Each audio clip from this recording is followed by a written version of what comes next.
Salut la compagnie, c'est Jules Melon et aujourd'hui dans un procédé critique, à quelques jours de la sortie de The Batman de Matt Reeves, je sais pas pourquoi j'ai pris cette voie, mais je l'ai fait, il est temps pour moi de conclure ma rétrospective de la trilogie Nolan, mais aussi des films live-action Batman au cinéma, en causant donc de The Dark Knight Rises, sorti en 2012. Je vous vois venir derrière votre écran, vous vous dites « les Snyder alors !» Mais j'en ai déjà parlé sur la chaîne auparavant, donc je ne vais pas refaire des vidéos. Et au casting de ce métrage, nous retrouvons évidemment de retour, par rapport aux deux précédents, Christian Bale, qui est toujours le Batman, et surtout Bruce Wayne au début du brûlot, Michael Caine, Morgan Freeman, Gary Oldman, et alors évidemment deux nouvelles actrices et acteurs, dont 3 qui étaient dans le précédent brûlot de Christopher Nolan, qui est mon préféré de lui, Inception, autrement dit Marion Cotillard, Tom Hardy et Joseph Gordon-Levitt. Et il y a également Anne Hathaway dans le rôle de Catwoman, même si elle porte pas vraiment ce nom en fait. Et ouais, c'est ça qui est intéressant. Citons aussi la présence de Ben Mendelsohn, qui comme souvent joue un méchant. Voilà. Bref, et oui, et puis des caméos peut-être, mais ça je vais pas forcément en dire plus, parce que sinon ce serait spoilé, bon, de toute façon.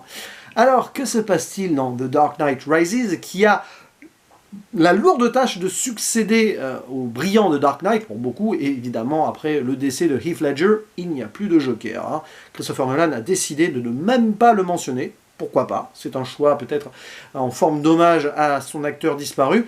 Et on se retrouve 8 ans après donc, les événements de Dark Knight. Bruce Wayne s'est totalement éclipsé, il vit reclus dans son manoir et Batman a disparu. Bon, évidemment, la population n'a pas fait le rapprochement. Batman n'est plus là, on voit plus Bruce Wayne. Bon, allez. Bon. Et alors tout va mieux à Gotham City, l'ordre règne, forcément. James Gordon est content, le commissaire. Et on va dire que l'héritage de Harvey Dent, qui est censé donc représenter l'héroïsme, Batman s'est sacrifié pour cela, fonctionne. Jusqu'au jour où débarque sur place un terroriste masqué du nom de Bane, avec une voix un peu modifiée et jouée par Tom Hardy, qui va faire, on va dire, régner la panique, le chaos total, et c'est encore plus violent parce que les citoyens, les policiers et tout, ne voyaient pas cela venir. Et ça va être assez brutal, ouais, c'est un film bien dur, presque de guerre à l'apocalypse à Gotham City, et donc forcément Bruce Wayne qui est assez mal en point, il a des blessures, autant psychologiques que physiques d'ailleurs, va devoir réendosser le costume du justicier masqué, du chevalier noir, afin de sauver Gotham, puisque Harvey Dent n'est plus là. Et puis bon, quand on sait ce qui s'est passé sur Harvey Dent dans le film précédent, voilà. Et il va y avoir d'autres intervenants, donc la pseudo-Catwoman qui ne sera vraiment jamais nommée ainsi, qui est une voleuse en fait, et arrivée aussi d'une actionnaire de Wayne Enterprise, jouée par Marion Cotillard, qui va avoir un rôle peut-être un peu plus important que prévu.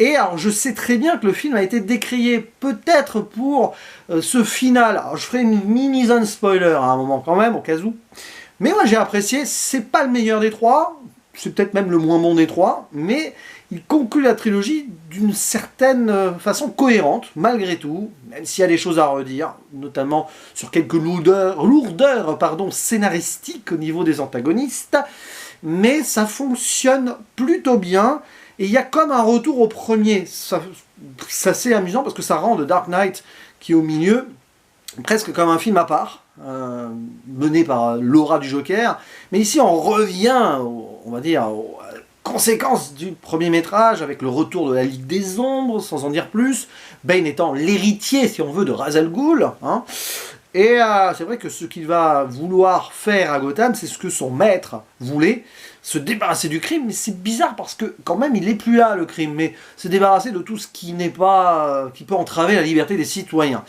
Et il y a eu une légère polémique à la sortie de ce film, notamment sur le côté très fascisant, pour certains, attention, ce sont des polémiques que je rappelle ici, du film. C'est vrai qu'on a quand même le citoyen qui veut libérer ses congénères sur le papier, parce que c'est pas si simple, en mode chaos, etc., qui est le grand méchant, et l'ordre, la justice, les policiers qui sont les grands gentils.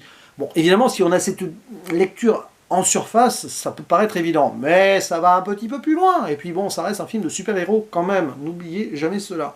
Voilà, parenthèse refermée, mais ça renforce aussi cette idée d'explosion presque guerrière.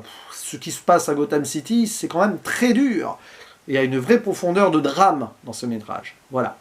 Et donc j'ai apprécié ce deuxième ou troisième visionnage, je ne sais pas, parce que quand je l'avais vu à l'époque, j'avais aimé, mais forcément j'étais resté sur le précédent.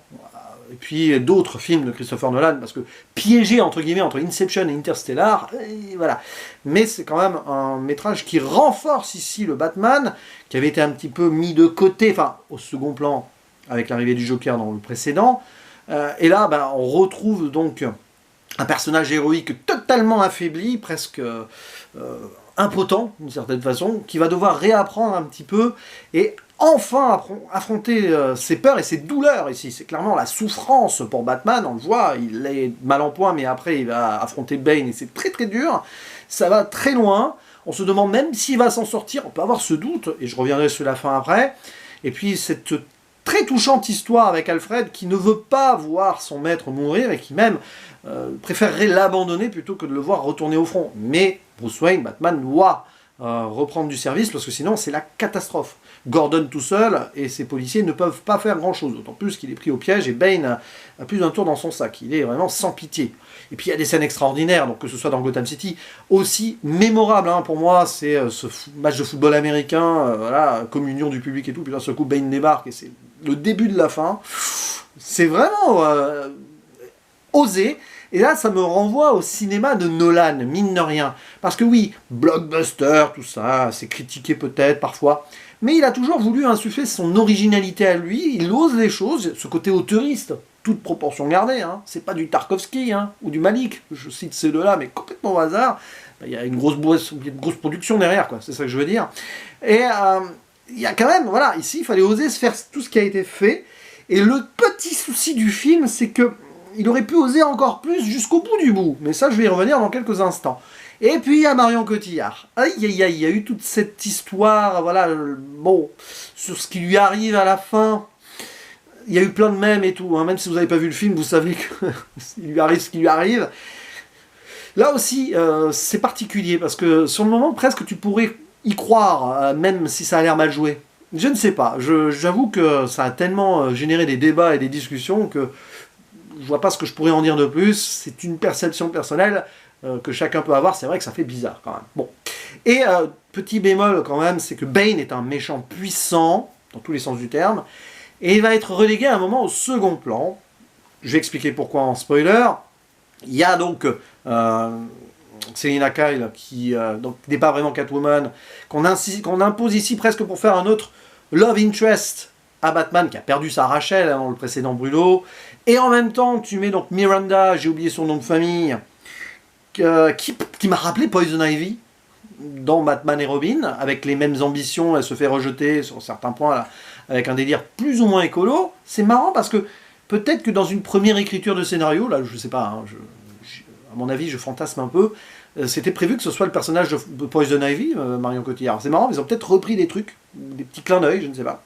Bref, il y a un moment où les antagonistes et les associés de Bruce Wayne Batman, notamment donc ce jeune policier qui s'appelle Blake et qui aura un autre nom à la fin, clin d'œil, enfin jeune, pas tant de différence d'âge que ça avec Christian Bale, avec Joseph Gordon-Levitt, enfin il y a un truc qui colle pas à un moment, il l'aurait vu très jeune à l'orphelinat, ouais bon allez, à la rigueur, c'est du cinéma, les différents âges, on sait ce que c'est.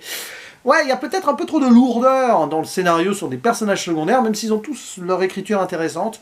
Et à des moments où ça a du mal à s'empiler, à faire quelque chose de parfaitement, on va dire, équilibré dans l'ensemble. Et forcément, et voilà. Et puis bon, le spectaculaire prend un peu le dessus aussi. Mais bon, ça c'est du Christopher Nolan aussi. Il y a des moments où il aime bien en mettre plein les yeux. Et donc, je vais faire une mini-zone spoiler, là. Attention, spoiler.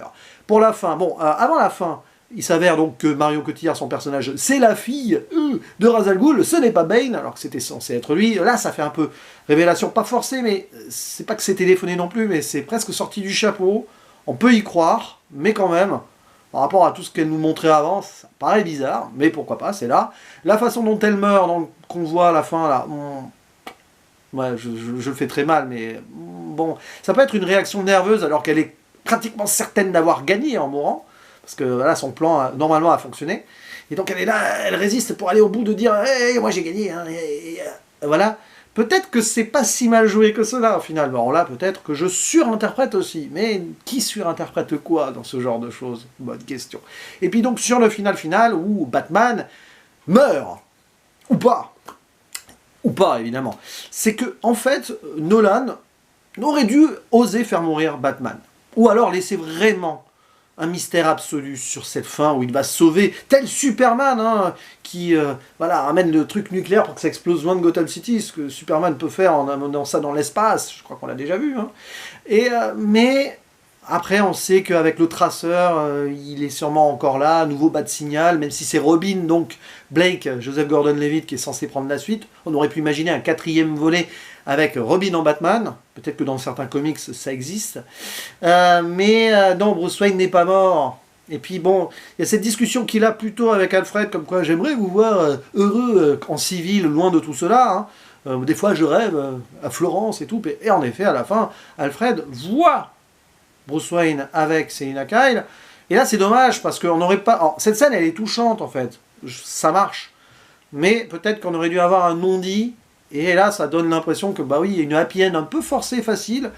En même temps, faire mourir Batman, Bruce Wayne, alors on est censé s'être attaché à lui sur cette trilogie, c'était peut-être moins blockbuster, moins Hollywood.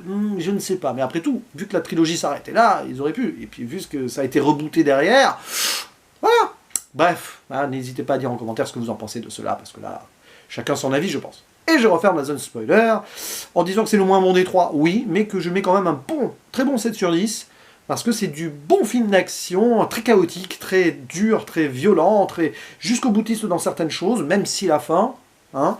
Et puis, voilà, on peut dire qu'il y a eu, c'est la seule trilogie Batman à ce jour, vraiment, et elle a réussi à garder cette cohérence quand même, et à bien refermer ce qui avait été ouvert dans Batman Begins, avec ce très grand film au milieu, pardon. Enfin, pour moi, c'est un grand film, très grand film, de Dark Knight le Chevalier Noir, tout simplement. Mais bon, évidemment, c'est le meilleur des trois. N'hésitez pas à dire en commentaire ce que vous pensez de ce métrage, et est-ce que vous attendez avec impatience maintenant le Batman de Matt Reeves. Évidemment, je pense que vous êtes beaucoup à être comme moi, avoir envie de le voir, hein, sans être hyper hypé peut-être, mais au moins passer 3 heures au cinéma devant, avec plaisir. Je presque m'en étouffe. Allez, à la prochaine, ciao.